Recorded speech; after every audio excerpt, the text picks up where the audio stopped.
Hindi mo madiretso. May short ka? Ako meron po. Sige, mag-short. Yung nakuha ko to, mga ano ako dito pumatong. Kasi naayos ko yung CCTV, pagbaba ko ng natin maiisa, binaba ko na ito, na iwan, tumunog yung dito.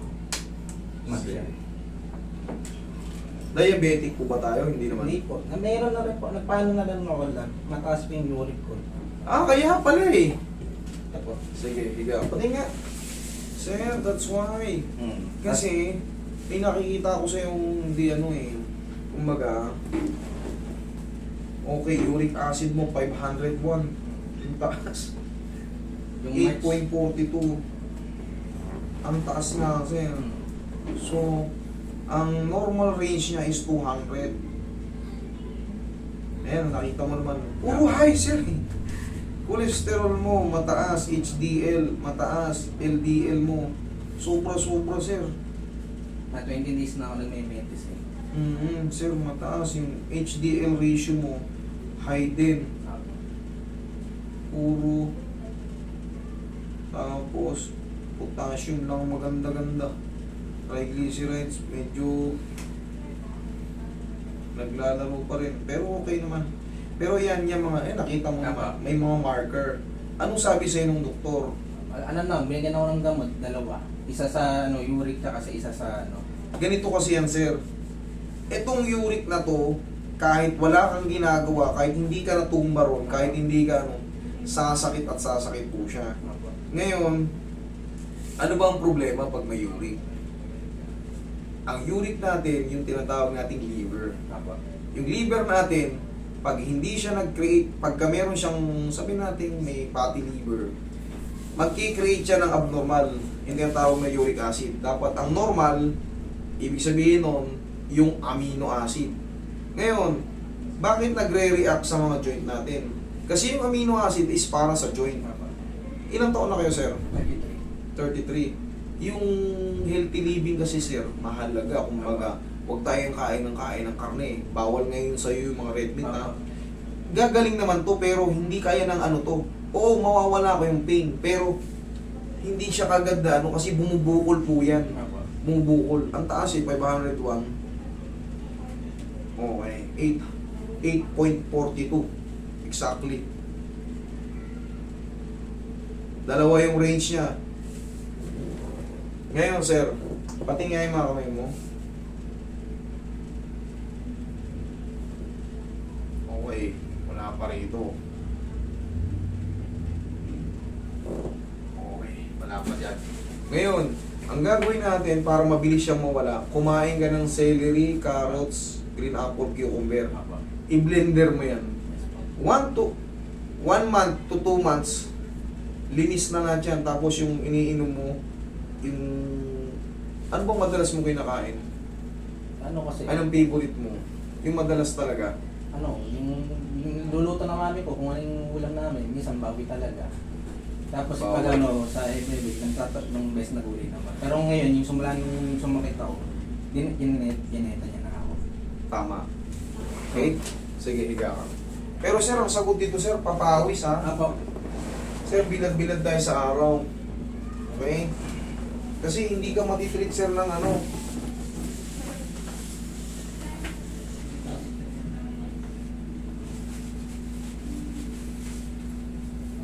Yan yung masakit, matupi yan. Actually, hindi pa talaga yun matutupi. Mawawala na yung masakit dito, sir, pero for medication po talaga kayo. Pero sana maintindihan nyo, huwag kayong kumain ng bawal. Huwag muna kayong mag-soft drinks. Huwag muna kayong... Ang tayong bawal to. Paano, ano mo lang, i-type mo lang sa ano. Ano ang bawal sa uric? Pwede ka sa mga isda, white meat. Pwede ka sa mga manok. Pwede ka sa manok. Alisin mo lang yung balat. Pwede ka dyan sa manok. Pero ang pinakabawal sa'yo, yung mga madudugong isda. Kumakain ka ba ng mga isaw na manok? Hindi naman. Oo, huwag kang kumain yan. Pero yung baboy talaga, mataas ang protein na ganyan. Soy sauce, mga toyo, kumakain ka ba ng toyo? Kasawsawa ka ba ng toyo? Hindi naman po. Okay, sige. Pero ang mga mahilig mo talaga, siyempre, pangkaraniwan, baboy. Apo. Sige, Roy, pengin mo naman ito. Tanda mo to, celery, carrots, green apple, cucumber. I-blender mo yan. Tapos kagad to. Oo. Kumakain ka ba ng hipon? Ay, di po ako makain ng mga seafood. Very good. Pansamantala. Kasi yung bata mo pa idol, nasa ganyang kalagayan ka na. Magsisibir pa yan habang tumatagal kasi siyempre. Pero pinaka number one sagot talaga rito is papawis, magbilad po tayo sa araw. Ayan natin konti, maputi ka naman eh. Di, ano, trabaho ko, nag-graph express po ako. Deliver. Nag-grab. Opo. Okay. Papawis talaga. Very good kung nagtatrabaho ka.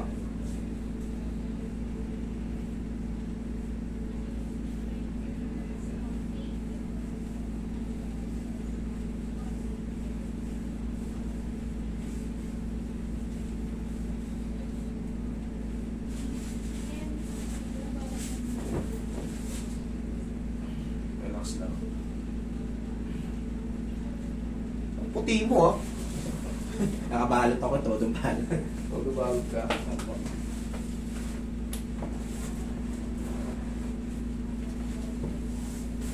Tingin mo lang ako. Pasingawin ko muna yung mga nag-trigger lang to nung parang nakagano'n ka eh. Opo. Pero yun ang ano natin, ibabalik na yun. Tapos parang nakatayo kasi, parang makaano ako, load sa akin ng mga ano kayo. Ang taas pa rin ng cholesterol mo, sir. Kaya Ang po, bata mo pa, ang taas din ng BLDL mo, Opo. HDL mo, lahat mataas. sobrang ano ako dyan, yan ako ng mami ko, hindi na ako pinakain masyado.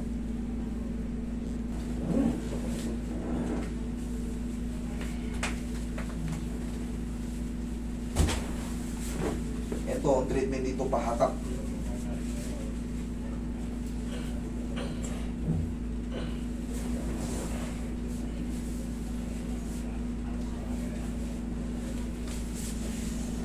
Huwag mo lalabanan na.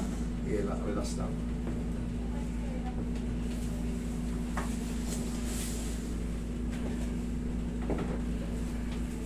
Tingin pang ano, naiwagang pao natin dyan. Tapos ito lang palagi mong pang-haplos. Huwag mong didiin ang ganyan-ganyanin mo lang ha. Opo. Pansin mo, gumagaang siya. Pansin mo lang mamaya pag naglakad ka. Huwag mong diinan, haplos lang ng pagmamahal. Ayan o, kita mo hindi siya umaaray. Pero ang totoo niyan, bawal talaga massage ng ano, ng madiin. Ng madiin. Kaya ngayon nangyari sa akin, ano eh, yung napamalo ko ito, napahilot ko. Pati, Lalo ka napilay. 10 araw hindi nakalakad. Sabi ko nga sa inyo eh. Tapos nagpanta, ano yan, namasa. Sabi ko nga sa inyo, hindi po yan basta-basta. Minamassage yan, hindi marunong. Meron dito, meron ako nakita sa MP, dinudurog na. Kumusta na kaya yun? Kumusta na kaya yun? Baka isa ka sa video. Lumpo ka, 10 araw. Opo, hindi ako nakatayo talaga. Kasi nga, hindi talaga siya pang massage. Imamassage mo siya, pero ganyan oh. Ganyan-ganyan na para siyang nilalaro lang. Tingnan mo, bakit ka? Tingnan mo kung ano mas magaan ngayon. Ganda nang itayo ko ngayon. Kanina kasi pag tumatayo ako, Tight. oo, tapos ano, maghihintay muna ako ng ilang segundo para makalakad. O yun, mabilis ka nakakatayo. Opo. Ngayon, ano na, mas magaan na siya ngayon. Okay? Oo. Sige. Sir, celery, carrots, green apple, cucumber. Tapos ituloy mo na yung medication mo. Okay. Okay? Bata ka pa sir, mabilis na yan.